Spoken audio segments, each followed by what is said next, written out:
Good morning, students. How are you? I hope you are well at home.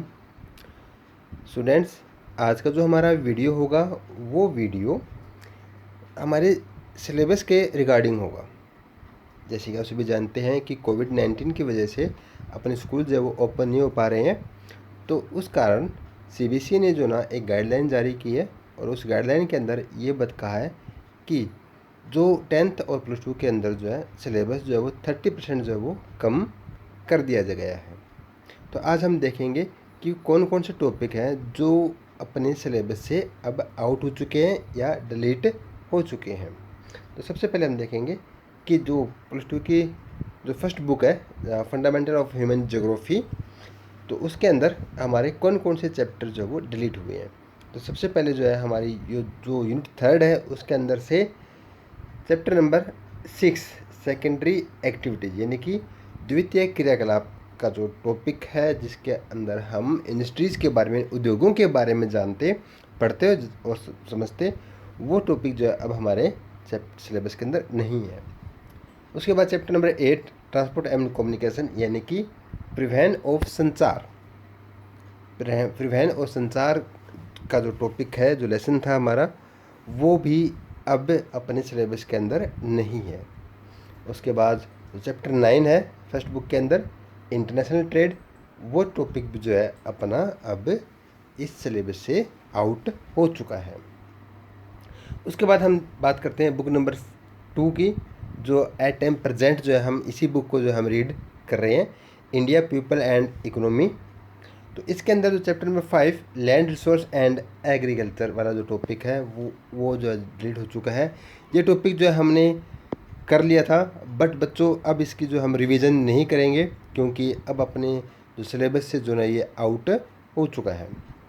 उसके बाद जो chapter number 8 है manufacturing industries, जिसको हम कह सकते हैं कि सेकेंडरी एक्टिविटीज का जो टॉपिक है, हमारा जो लेसन था, वो भी अब हमारे सिलेबस से डिलीट हो चुका है।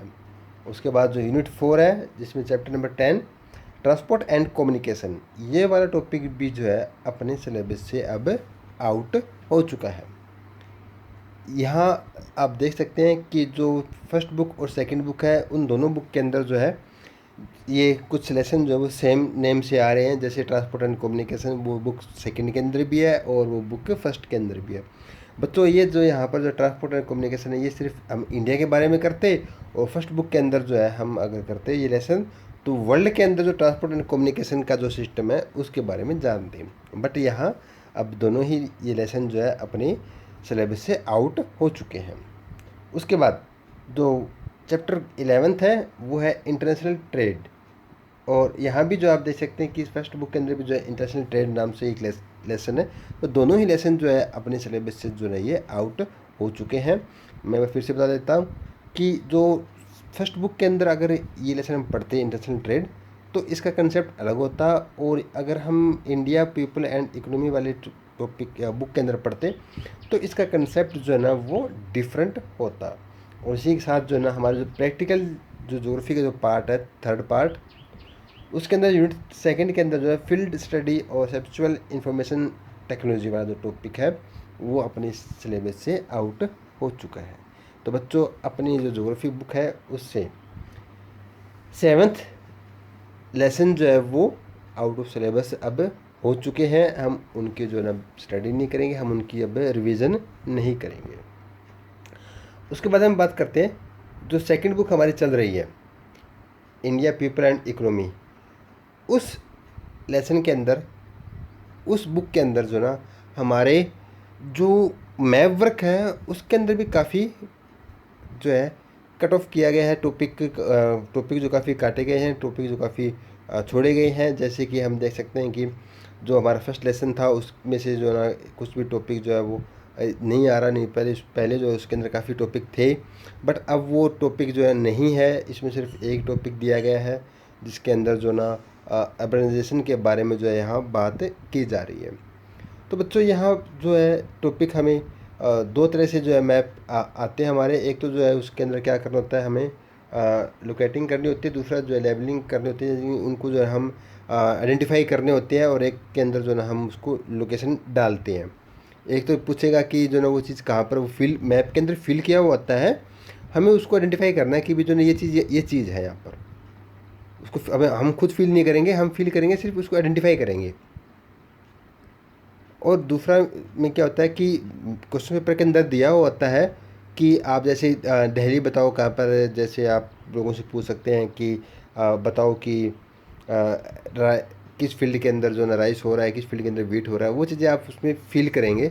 और एग्ज़ाम में कई बार क्या होता है कि एरिया फिल किया होता है, जैसे राइस का एरिया फिल कर देते हैं, वो पूछेंगे कि इस पार्ट के अंदर जो ना कौन सी कल्टीवेशन या कौन सी फसल का उत्पादन सबसे अधिक होता है, तो आप उसमें फिर बताएंगे कि यहाँ पर चावल का उत्पादन अधिक होता है।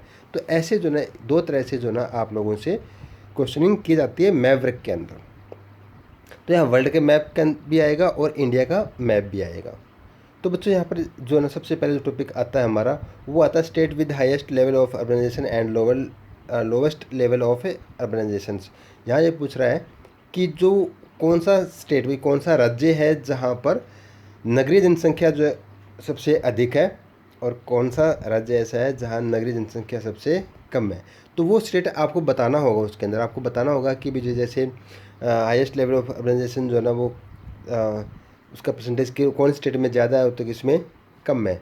तो यहाँ आपको परसेंटेज जो है वो बताना होगा, जैसे कि सबसे ज़्यादा परसेंटेज जो है वो गोवा के अंदर है, तो सबसे कम परसेंटेज जो है ना वो हिमाचल प्रदेश के अंदर है। तो ये स्टेट आपको फिल करने होंगे। जैसे सेकंड टॉपिक आता है अपना कि one state with highest level of HDI and one lowest level of HDI। तो बच्चों यहाँ पर जो है क्या बताना पड़ता है आपको कि HDI का मतलब ह्यूमन डेवलपमेंट इंडेक्स, कि मानव विकास सूचकांक। भारत में वह कौन सा राज्य है जहाँ मानव विकास सूचकांक का सबसे हाईएस्ट लेवल है। जैसे केरल जो है सबसे हाईएस्ट आता है इस रैंक के अंदर, और सबसे लोवेस्ट जो है वो बिहार आता है। तो ये दोनों स्टेट जो आपको बताने होंगे कि हाईएस्ट कौन सा है और लोवेस्ट कौन सा है, जब एग्ज़ाम के अंदर इस तरह के कोई टॉपिक आते हैं। उसके बाद state with highest level of population density and one state with lowest level of population density. तो ये आपको डेंसिटी यानी जनसंख्या घनत्व के बारे में यहाँ पर पूछ रहा है कि किस राज्य का जनसंख्या घनत्व जो सबसे अधिक है, तो किस राज्य का जनसंख्या घनत्व जो है वो सबसे कम है। तो यहाँ घनत्व सबसे कम जैसे हिमाचल प्रदेश के अंदर है, वहाँ सिर्फ 17 व्यक्ति ही प्रति वर्ग किलोमीटर रह रहा है। तो जबकि वेस्ट बंगाल के अंदर जो सबसे अधिक जनसंख्या घनत्व है। तो ऐसे आपको राज्यों को नाम याद करने होंगे, और जो इंडिया का मैप है उसके अंदर वो स्टेट कहाँ पर है, वो राज्य कहाँ पर है, ये आप लोगों को पता होना चाहिए। उसके बाद है हमारा any city with more than 10 million population, जिसमें ग्रेट मुंबई आ जाता है हमारा, दिल्ली, कलकत्ता, चेन्नई और बेंगलुरु। तो ये आप लोगों से पूछ सकते हैं। जैसे कि मान लेते हैं कि हम एग्जांपल लेते हैं, ग्रेटर मुंबई का एग्जांपल लेते हैं हम। एग्ज़ाम के अंदर वो कैसे पूछेगा एग्जामिनर, वो पूछेगा कि महाराष्ट्र के अंदर वह कौन सा शहर है जिसकी जनसंख्या जो है 10 मिलियन पॉपुलेशन से ज़्यादा है। तो आपको मुंबई कहाँ पर है ये आपको आइडेंटिफाई करना होगा, ये आपको फील करना होगा वहाँ पर महाराष्ट्र के अंदर कि बॉम्बे कहाँ पर है, वहाँ बताकर जो आप लोग को फील करेंगे। वहाँ पर जो बॉम्बे का नाम नहीं आएगा वो आपसे स्टेट के बारे में पूछ सकता है। फॉर एग्जांपल अगर हम दिल्ली का लेते हैं, भी दिल्ली के बारे में कैसे पूछेगा, ये तो इंडिया के डायरेक्ट कैपिटल के बारे में नहीं पूछेगा, वो पूछेगा ये भी नहीं पूछेगा कि दिल्ली कहाँ पर, जिसकी पॉपुलेशन जो है ना वो 10 मिलियन पॉपुलेशन है, ऐसा नहीं पूछेगा एग्ज़ाम के अंदर। वो पूछेगा कि एक केंद्र शासित प्रदेश बताएं, यानी कि एक उत्तर भारत के अंदर एक केंद्र शासित प्रदेश है जिसकी जनसंख्या जो है 10 मिलियन पॉपुलेशन से अबव है। तो जो नॉर्थ इंडिया भी उत्तर भारत के अंदर जो ना जो केंद्र शासित प्रदेश है, दिल्ली ही एक ऐसा मात्र केंद्र शासित प्रदेश है जिसकी पॉपुलेशन जो है ना वो 10 मिलियन से ज़्यादा है। तो वहाँ आप ऐसे इसको फील करेंगे। तो इस तरह से एग्जामिनर जो है ना आप लोगों से क्वेश्चन पूछेगा रिगार्डिंग टू मैप। उसके बाद है हमारे जो क्रॉप्स के बारे में पूछ सकते हैं, वो राइस, वीट, कॉटन, जूट की कौन कौन स्टेट के अंदर जो है इसकी ज़्यादा प्रोटेक्शन होते हैं। जैसे राइस के बारे में पूछेगा कि राइस जो ना किस स्टेट में सबसे ज़्यादा होता है, तो आपको पता होना चाहिए कि वेस्ट बंगाल में होता है। तो वेस्ट बंगाल कहाँ है इंडिया के अंदर, ये भी आपको पता होना चाहिए। उसके बाद वीट जो होता है अपना उत्तर प्रदेश के अंदर, और कॉटन जो है वो होते हैं अपने महाराष्ट्र में, जूट जो होते हैं वो वेस्ट बंगाल में, शुगर केन उत्तर प्रदेश में, टी जो होती है वो असम के अंदर, कॉफ़ी जो होती है वो कर्नाटका के अंदर। तो ऐसे जो आप लोगों से पूछेंगे, बट आपको जो ना स्टेट पता होना चाहिए कि भी कॉफ़ी कर्नाटका में हो रही है तो पता होना चाहिए भी कर्नाटका कहाँ है।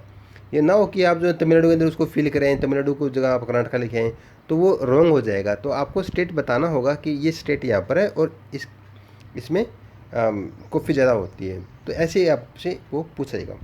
उसके बाद माइन के बारे में पूछेगा। माइन मतलब कि जो हमारी खदानें हैं जहाँ से रॉ मटेरियल, जैसे हम जो मिनरल्स है, जो खनिज है वो निकाले जाते हैं, जैसे आयरन और लोहा खनिज के बारे में पूछ रहा है यहाँ पर।